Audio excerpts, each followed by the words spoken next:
Yeah. I have just two small, vivid memories. Irving kind of saved my husband, who was a newcomer in the neighborhood when he was a teenager. He had spent many years in an orphan asylum. When he came back to the neighborhood that his family lived in, he was kind of an outsider. And since the family were Sephardics, they didn't speak Yiddish, which most of the other people did. And Irving drew him into the social life of the neighborhood with the other boys, which really wouldn't have happened otherwise. He was always very grateful to Irving, and they remained friends all their lives. When we met Angie, I don't remember, we started entertaining each other and seeing a lot of each other. And I have a vivid memory of Angie's sumptuous meals that went on for 3 hours. We never stopped eating for the entire afternoon, and she was, of course, a marvelous cook. And as we were eating one day, I watched the person opposite me sink slowly down. The chair below gave way. And it's such a funny, wonderful memory of a wonderful day with them. Thank you. You'll excuse me. My wife reminded me I had something additional. And several poems have been read before. This is a poem I think would apply to Irving, who was so dear to us. Upon my death, no bells will ring, no muffled drums, no choirs will sing, no bugles, taps, nor marching band, no wreathed hearse, or speeches grand. For at my end, no elegy, few friends left who remember me, for I have lived beyond the years.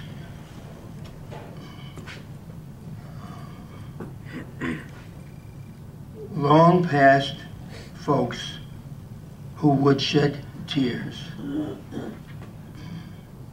I leave I leave my world, my words behind, the thoughts I once had in mind, a feeble effort I shared with you, the very best that I could do.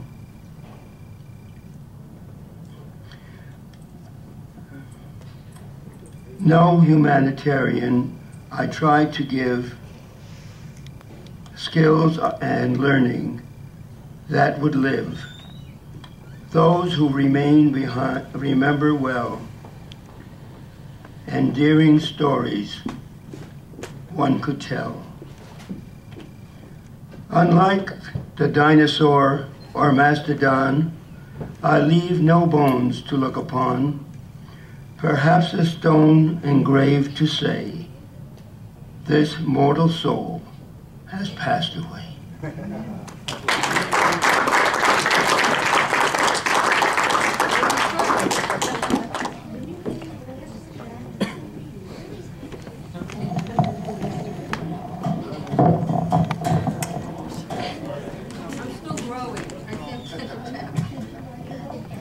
Okay.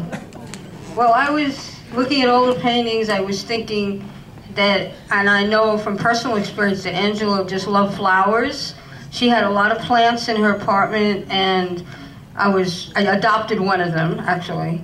And so I saw a poem that kind of equates the garden of life with life itself. And it says, life's flowers. Deep within the sanctuary of ourselves, there is a glade where the grass is always greenest and the flowers never fade. Nowhere is the garden sweeter than the one love's own hands tend, where affection falls like sunlight, and sunlight never ends. Everlasting are the blossoms that are nourished in your heart.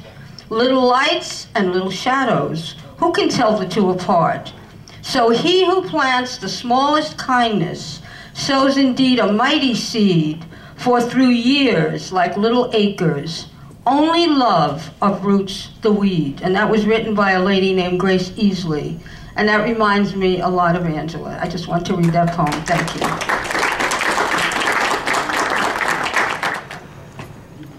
Good afternoon.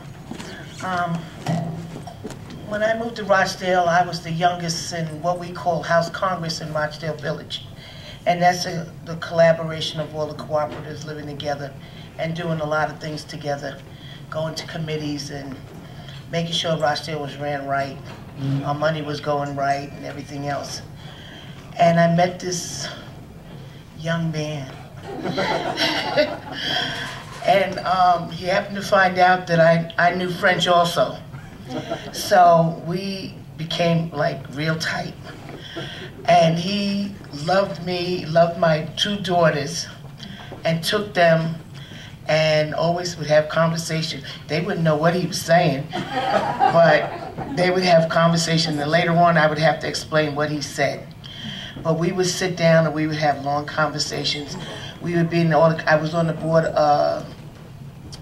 we were on the board of directors together. And he taught me a lot and what to look out for, what not to take, and what to say and things to do. And we were on the same, Rochdale had different people, you know, had the concerns, and you had the shareholders. And if you wasn't on the same side, he would have to teach you how to fight the other side. So I'm glad I was on his side. So, but he was such a mentor. And we got on the Bulletin, which was our newspaper, which I am writing today, so that everything will be put in today's paper, so that everybody will know how today went. And he began teaching me grammar and making sure all the T's were slashed and all the I's were dotted. And he taught me how to proofread, to where I went for a job at the Federal Reserve Bank in Manhattan, and I got the job of proofreading. And when I came back and I told him, he says, "What you doing now?" I said, "I'm proofreading." He said, "You're lying." I said, no, I'm proofreading at the Federal Reserve Bank."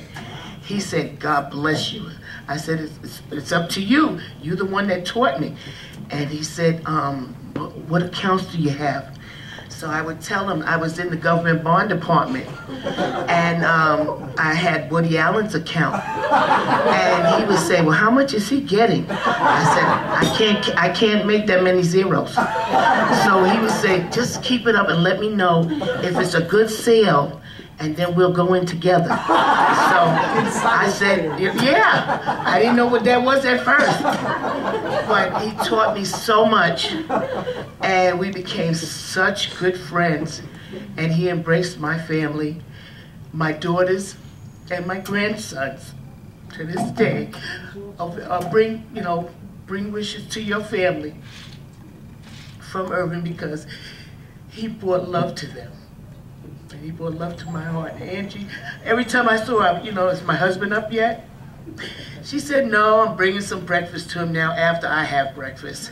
Because she would always go to the diner and eat breakfast and then come home and feed him, because he was a late sleeper sometimes.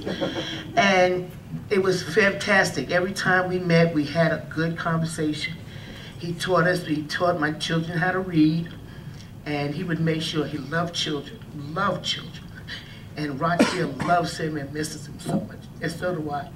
God bless, and don't keep in touch with us, please, and don't let us go.